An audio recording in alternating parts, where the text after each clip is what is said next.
Olá pessoal, bom dia. Vamos dar início hoje a mais um capítulo, tá bom? Do nosso livro Dinâmicas e Transformações no Mundo Contemporâneo, tá? E o capítulo Oriente Médio Contemporâneo, tá ok? Bom, primeiro a gente tem que compreender que região é essa chamada de Oriente Médio, né? Essa região, ela é uma região formada pelos seguintes países, né? Você tem aí o Afeganistão, a Arábia Saudita, o Bahrein, Catar, o Egito, tá? Os Emirados Árabes Unidos, o Iêmen, o Iraque, Israel, Jordânia, Kuwait, Líbano, Omã, Síria, Turquia e Palestina, tá? Contemporaneamente, o Oriente Médio ele destaca-se por múltiplos conflitos, né? E aí a gente se pergunta quais seriam as motivações para estes conflitos, tá ok? Bom, divergências religiosas, questões políticas e territoriais, obtenção e uso de recursos naturais, tá? E esses conflitos, eles têm deixado, com o passar do tempo, rastros, né? Destruição, violência, um grande número de refugiados, tá ok? E a gente deve ter em mente o seguinte: os povos do Oriente Médio, eles conhecem há longo tempo uma experiência comum, tá? Qual experiência é essa, professor? Né? Qual seja essa experiência? A dominação estrangeira, né? Por meio do imperialismo, tá? E aí a gente tem que retomar e lembrar que a gente já viu lá atrás colonialismo, já viu imperialismo também, né? E o que é o imperialismo? Ah, o imperialismo ele é uma prática através da qual as nações mais poderosas procuram ampliar e manter controle, exercer influência sobre os outros povos ou nações, né, mais pobres. Algumas vezes o imperialismo ele é associado somente com a expansão econômica dos países capitalistas. Outras vezes ele é associado à expansão europeia, né, o processo de expansão europeia a partir dos anos 1870, né, portanto aí segunda metade do século XIX.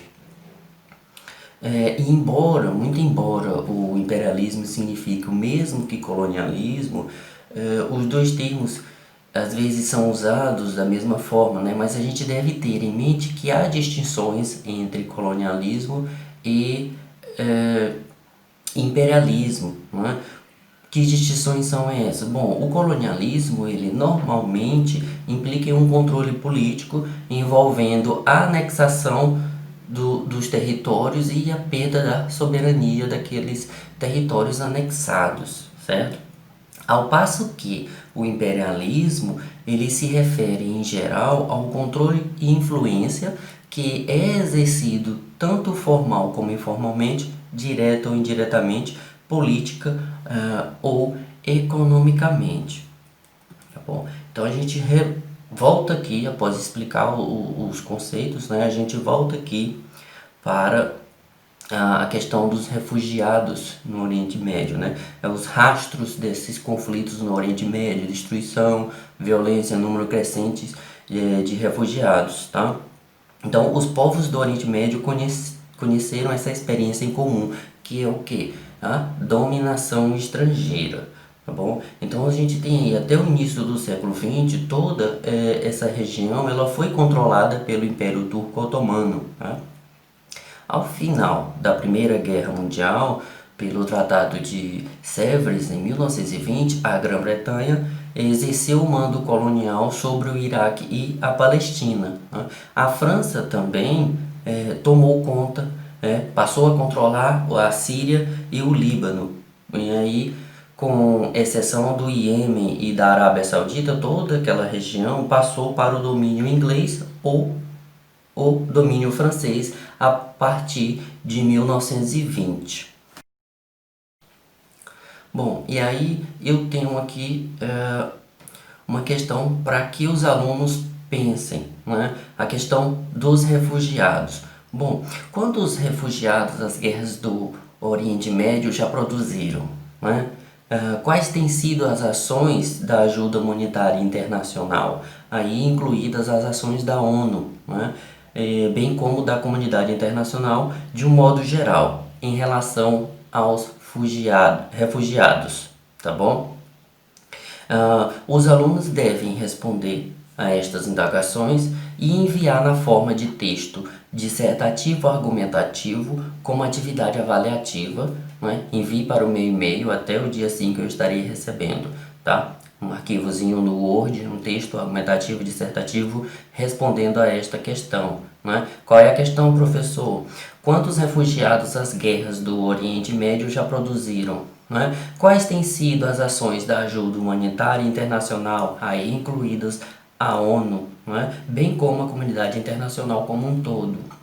Tá, ok? Esta é a questão que vocês irão se debruçar sobre ela, produzir um texto dissertativo argumentativo e me enviar para o e-mail. Tá, ok, meninos?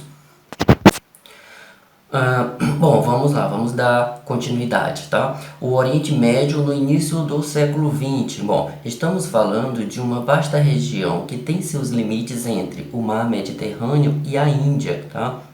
Aí aqui eu coloco para vocês o seguinte ponto: peguem um mapa, ou melhor, vão no Google Maps e digitem Oriente Médio, visualizem o Oriente Médio, né, geograficamente, vejam onde ele fica, quais países o compõem, né, vejam os seus limites. Tá? Para quê? Para que você possa compreender o conteúdo para além do que você está escutando, né? Para que você tenha uma ideia visual, né?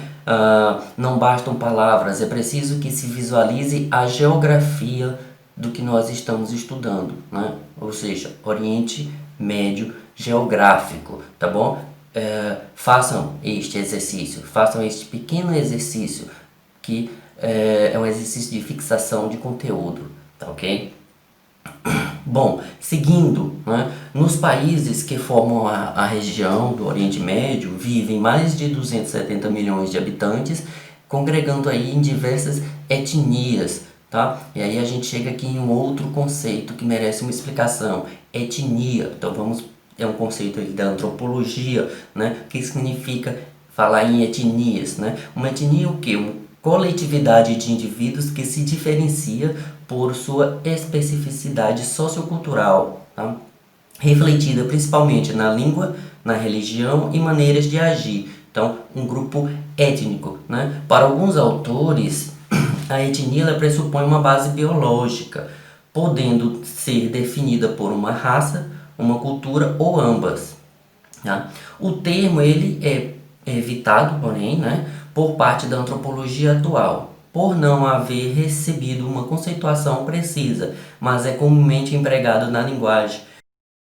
Bom, predominantemente temos nesta região três grandes religiões professadas, né, pelos povos. Quais são essas religiões? São elas o islamismo, o judaísmo e o cristianismo. Bom, o islamismo, a religião é a religião adotada pela maioria dos povos do Oriente Médio, tá? Os seguidores do islamismo são chamados de muçulmanos, sendo que entre eles há várias vertentes religiosas, né? E aí dentre as quais as que mais se destacam são duas, a dos sunitas e a dos xiitas. Ok? Em relação aos povos árabes e aos muçulmanos, a gente não deve associá-los de maneira direta. Por quê? Pois árabe é uma palavra que define os elementos comuns de um povo, tais quais costumes, valores e crenças. No entanto, os árabes eles podem ser muçulmanos ou não. Tá? Apesar de um dos principais elementos de identidade dos árabes ser a religião muçulmana, existem diversos povos que professam o islamismo e mesmo assim não são árabes, a exemplo dos turcos e dos iranianos.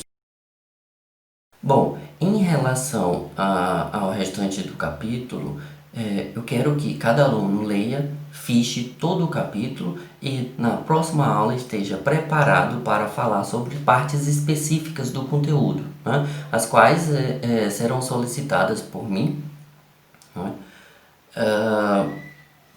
No momento das nossas aulas. Portanto, vocês deverão ler, fichar e preparar-se para falar a respeito do conteúdo no momento em que for solicitado pelo professor, ok? No mais, envie os respectivos fichamentos para o meu e-mail um dia antes da nossa aula online. Então, nós estaremos aí nas nossas próximas aulas debatendo o restante do conteúdo, né, referente a Oriente Médio contemporâneo, tá? Esse primeiro momento, essa videoaula aqui é nada mais do que uma introdução, uma contextualização, um contexto geral sobre o conteúdo.